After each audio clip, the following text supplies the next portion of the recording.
Assalamualaikum warahmatullahi wabarakatuh. Jadi kali ini penulis mau bahas soal modifikasi yang tambah performa dengan mematikan fitur yang anti polusi. Nah, ini bisa berlaku untuk mobil, bisa berlaku untuk motor.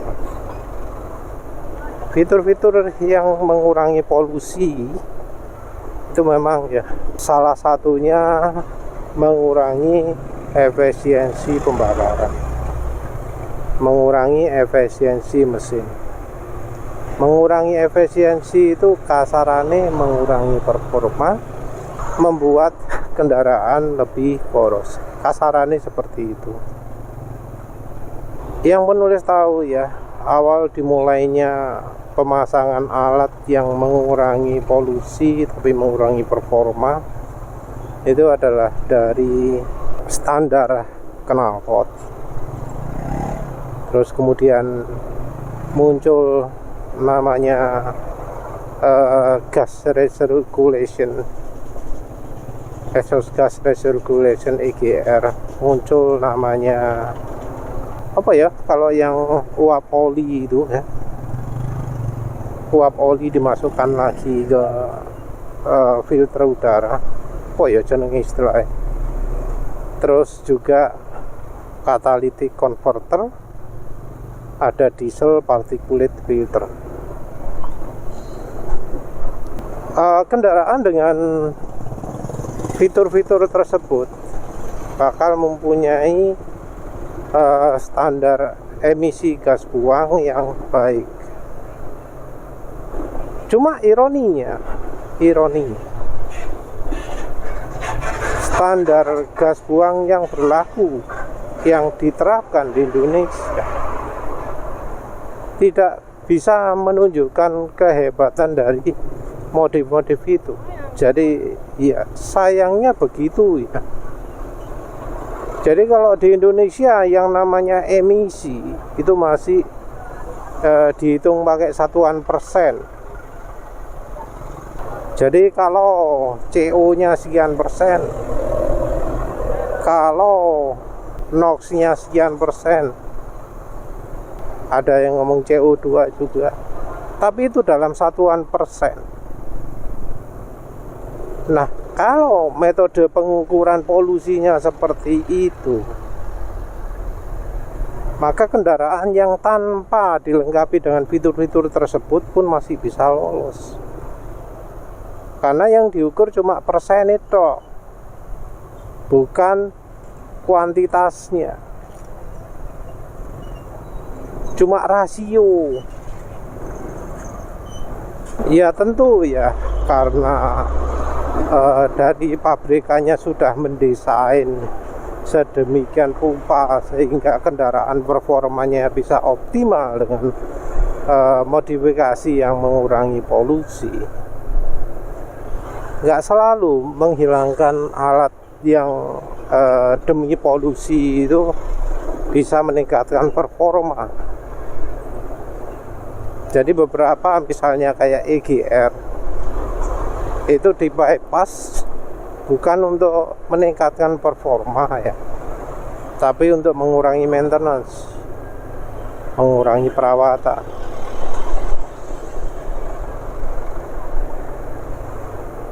Diesel particulate filter juga sama, di bypass adalah untuk mengurangi perawatan. Nah, kalau catalytic converter gimana? Nah, ini kalau menurut penulis bisa argumentasi ya. Bisa iya, bisa tidak, karena ya namanya catalytic converter itu ya ono sing menyumbat, ono sing enggak. Jadi mungkin ada yang ngomong catalytic converter mending di delete gitu ya. Itu ya sebenarnya tergantung dari tipe kendaraannya. Enggak langsung general universal, oh dilepas pasti tenaganya oke. Enggak selalu seperti itu. Jadi kalau ditanya enaknya dilepas atau enggak, itu ya sebenarnya kalau nggak dilepas pun ya nggak banyak perubahannya. Kalau ingin berubah itu ya, kalau knalpot ya itu ya harus semua total, terutama dari diameternya ya, diameter totalnya. Yang namanya kendangan, yang namanya pengurang suara juga sangat mempengaruhi performa. Ya tentu kita ngomong performa ini kalau soal knalpot kita harus nyebut juga di RPM berapa, karena ya knalpot itu instrumen yang bekerja dengan sistem resonansi. Jadi ketika ngomong kita butuh performa, nah ini yang perlu diingat adalah performa di RPM berapa, atau kalau di motor matic di kecepatan berapa. Jadi yang namanya performa untuk RPM rendah itu ya pasti bakal butuh modifikasi knalpot yang berbeda dari kalau butuhnya yang kecepatan tinggi. Ya jangankan gitulah ya, jangankan gitu.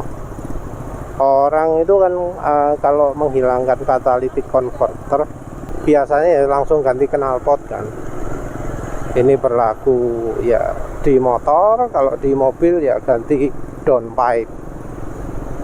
Nah yang sering jadi masalah utama ini adalah dari penggantinya itu, dari seberapa pintar orang yang mendesain penggantinya. Kalau tidak diganti ya, maksudnya cuma dibuat ukuran sama, ya rasanya nggak akan banyak berubah ya, cuma lebih plong di RPM sekian, tapi nggak secara keseluruhan. Nah biasanya ya kalau sudah ganti begitu, fokusnya adalah untuk kecepatan tinggi atau RPM tinggi. Nah karena fokusnya adalah kecepatan tinggi atau RPM tinggi, maka ya namanya performa di RPM rendahnya jadi akan terganggu, akan turun, akan nggak optimal. Karena ya namanya knalpot itu didesain pasnya di rentang RPM berapa. Jadi kunci utama menghilangkan catalytic converter itu lebih ke eksekutornya, ke implementasinya, pelaksanaannya, diganti opo. Nah berikutnya untuk yang meningkatkan performa ya yang mengalirkan uap oli ke balik filter ya. Nah ini penulis sempat menemukan efek yang agak aneh ya di motor Suzuki. Jadi ketika uap oli ini ya tidak dilarikan ke filter udara untuk masuk lagi ke intake, maka yang terjadi adalah mesinnya jadi idlingnya kacau ya. Penulis lakukan di Suzuki Spin itu idlingnya jadi kacau. Roto aneh kan itu ya, kenapa kok bisa gitu? Nah entah ya pengalaman yang lain bagaimana, tapi ya rupanya ya kita nggak boleh hanya memperhatikan oh ini uapnya sudah lari ke tempat lain maka hasilnya positif. Cara menyalurkannya pun harus dipikirkan, karena ya bisa saja yang namanya menyalurkan gas panas itu sebenarnya punya efek positif di kondisi tertentu misalnya. Jadi kalau misalnya kita ingin buang ya, kita mungkin perlu pasang flap yang gunanya adalah untuk membuat aliran udaranya bisa mengalir kalau melebihi batas tertentu. Jadi ini mungkin terutama untuk yang mesin-mesin lama ya, yang kompresi bakarnya sudah lemah. Kalau uap panas langsung diblong gitu ya bisa aja kompresi malah berkurang jauh, ya bisa aja gitu ya, nggak mutlak. Jadi ya tetap ya kita harus coba-coba ya. Mungkin ada di beberapa kendaraan di bypass langsung keluarkan udara bebas, hasilnya positif. Tapi rasanya nggak semua kendaraan seperti itu. Karena ya contohnya yang belum dilakukan di Spin malah terjadinya Suzuki Spin ya. Ya, uap oli sendiri memang sering dicurigai menjadi penyebab berkurangnya performa. Lalu ada juga yang memanfaatkan untuk meningkatkan performa, seperti misalnya dari teknik HCS, hydro cracking system ya. Jadi uap olinya itu dipanasi pakai panasnya knalpot, jadi bantuan asap juga. Tapi ya tentu sistem seperti itu butuh perawatan, karena ya namanya oli dipanasi pasti ada keraknya lah. Nah, keraknya ini yang harus dibersihkan. Peningkatan performa juga ya rasanya nggak bakal besar ya. Jadi menghilangkan uap oli yang lari ke mesin itu ya mungkin efeknya besar untuk kendaraan-kendaraan terutama yang nggak sehat.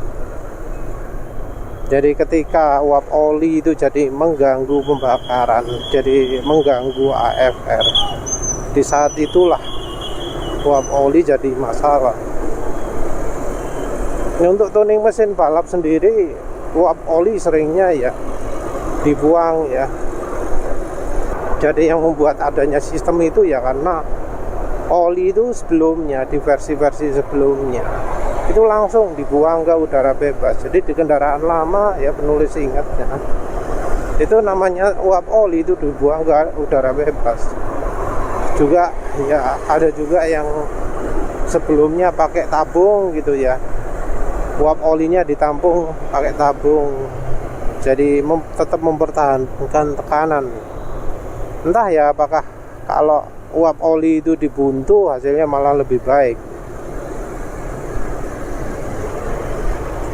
Ya mungkin yang solusi tepatnya adalah ada klep yang membuka hanya pada tekanan tertentu. Jadi mungkin seperti turbo whistle gitu ya, wastegate, posisinya ya. Fungsinya adalah katup yang membuang tekanan yang berlebihan. Mungkin di ruang oli perlu gitu juga kali ya. Karena ya kalau kita lihat kan banyak ya yang tutup olinya diganti dengan selang ke tabung gitu, yang katanya bisa meningkatkan performa. Nah, uap oli itu ya itu dari situ sumbernya. Sebenarnya rekomendasi atau enggak, kalau dari sisi polusi ya standar Indonesia sendiri tidak mengharuskan pengukuran polusi dengan kuantitas. Mengukur polusi cuma dari persen. Jadi kalau dari sisi mata pemerintah itu nggak beda ya antara di bypass atau enggak. Terus kalau dari sisi performa gimana? Ya kalau memang performa butuh yang betul-betul paling sip, paling top gitu ya, yang dimana tenaga 0,01% itu adalah hal yang berharga, ya silakanlah coba. Karena ya biasanya nggak murah. Kalau di mobil anehnya lebih banyak yang pasang OCT ya, oil catch tank, untuk nangkep uap olinya ini. Katanya itu kalau sudah ditangkap bakal lebih sip. Ya mbok mana ya, karena ya klaimnya tersebut sulit untuk dibuktikan. Dari horsepower ya rasanya bakal sulit kelihatan. Ngomong mesin lebih bersih, yo bersih di mananya? Ruang bakar kah? Karena kalau ruang bakar ya yang masih normal, masih standar kok ya juga bisa bersih juga. Alhamdulillah wis. Ya wis itu saja. Terima kasih sudah menonton. Assalamualaikum warahmatullahi wabarakatuh.